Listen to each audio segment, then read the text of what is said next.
We're back one last time with Dr. John Frame on the podcast. He's the author of A History of Western Philosophy and Theology, an outstanding new book that releases in mid-November from P&R. Of course, Christians are not the only people who know things. Non-Christians know a lot of truth about this world and about how it works and operates. All knowledge is in some way a revelation of God, of course, as we talked about yesterday. But it seems that non-Christians can even perceive at some level what is true and good and beautiful. Yet the Bible also makes it clear that unbelievers suppress the truth in unrighteousness. That's Romans 1, of course. So, Dr. Frame, how would you describe the truth that unbelievers grasp, and what do you mean when you say that non-Christian thought vacillates between rationalism and irrationalism? Well, that's very difficult to describe, Tony. People much wiser than me have tried to do that and found it really beyond their ability to state clearly. Romans 1 is the clearest passage in Scripture that tells us about the unbeliever's knowledge. It tells us that God's glory is clearly revealed so that non-believers, pagans, as he's writing about in Romans 1, pagans have a clear knowledge of God. In fact, in verse 21, it even says that these pagans know God. They don't just know about God, but they know God. So they're not ignorant.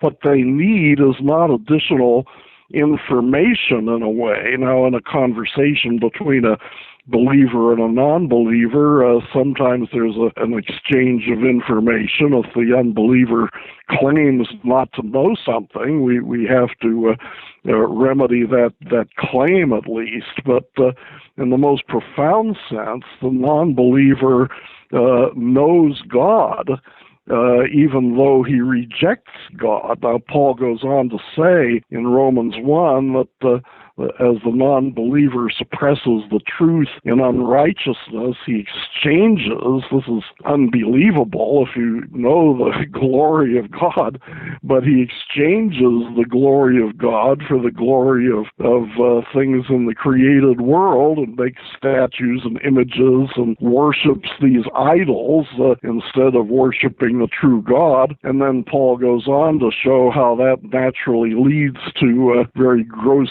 sin in the area of sexuality, and then toward the end of the passage, he gives a very long list of different kinds of sins that all arise out of the suppression of the truth, this exchanging the truth for a lie, as he puts it. What does that mean? What is it like to know God that clearly and yet to be suppressing that knowledge of God? Well, psychologists have ideas about the subconscious and how people sometimes repress the truth into a part of their conscience that they're not entirely aware of themselves. We're often mysteries to our own selves. We can't understand ourselves in many ways. Practically, I don't know if that's a good description, because the Bible doesn't give me a precise description of what takes place.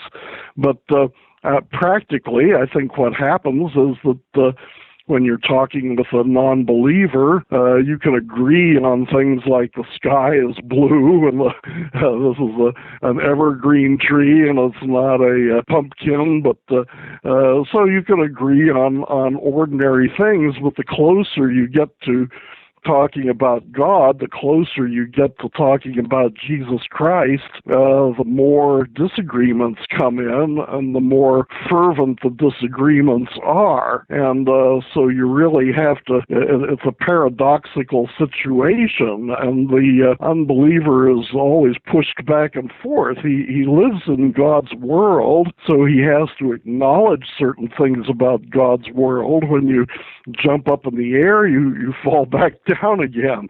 And, if you ignore that knowledge, then you won't live very long.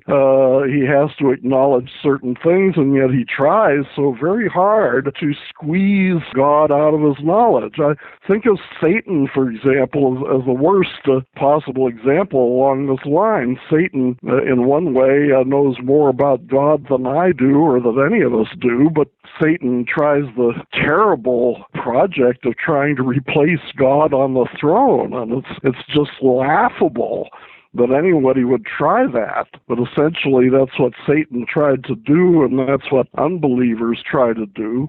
Now, I say that's a pretty good description of irrationalism from a philosophical standpoint. When they do that, that's really a repudiation of reason, because a reasonable person doesn't turn away from what is clearly evident in his eyes. But the non-believer, therefore, is an irrationalist. But why is he an irrationalist? He's an irrationalist because he wants to be the Lord of his mind. He wants to be the final authority for what is true and what is false.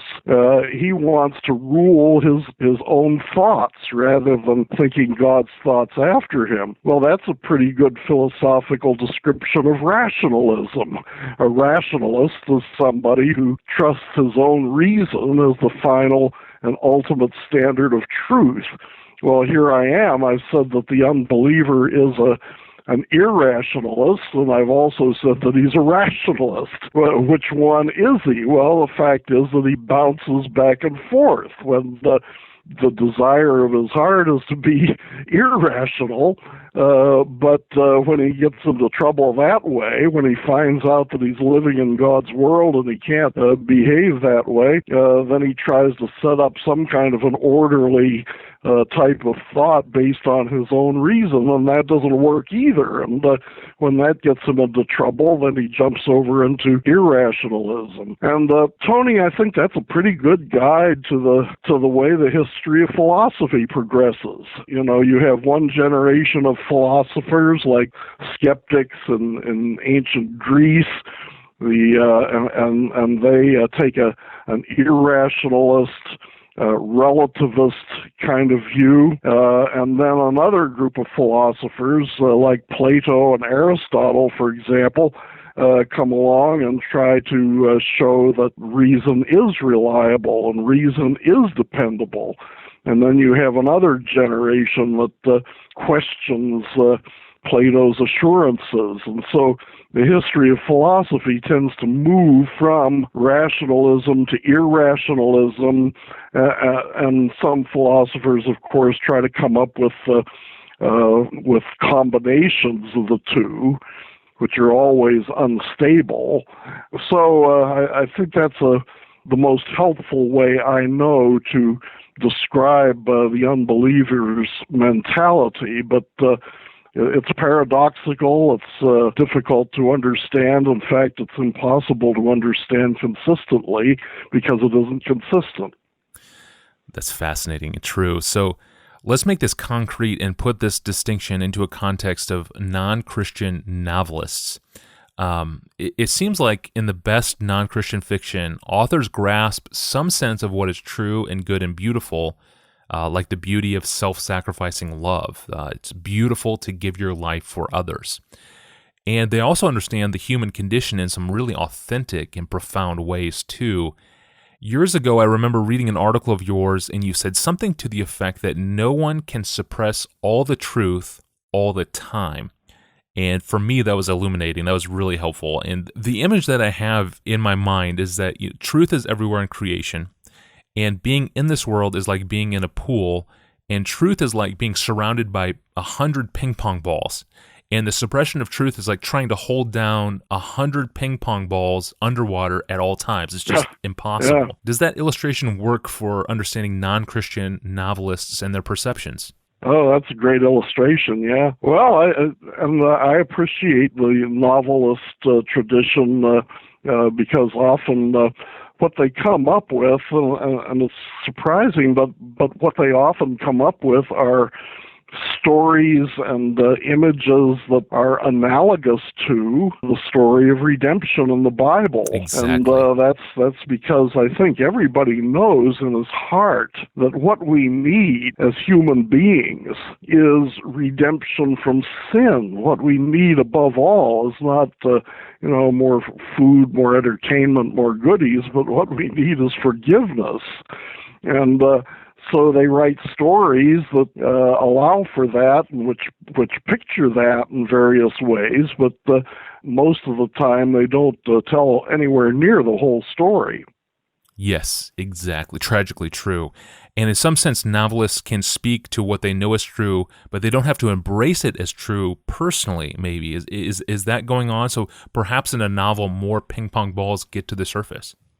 Yeah, that's true. And of course, when you're writing a novel, you maintain some distance from the characters and from the things that you're writing about, so that you're writing something that you don't need to urge on anybody else. You don't need to preach. You don't need to make a claim that it's true. You just sort of pretend that you can look at it objectively from the outside. Bingo. That's gold. Thank you, Dr. Frame. I appreciate your time in these past 2 days. Thank you, Tony. I've enjoyed being with you. That has been Dr. John M. Frame, the J.D. Trimble Professor of Systematic Theology and Philosophy at Reformed Theological Seminary in Orlando, filling in for John Piper, who returns tomorrow. I'm your host, Tony Reinke. We'll see you then.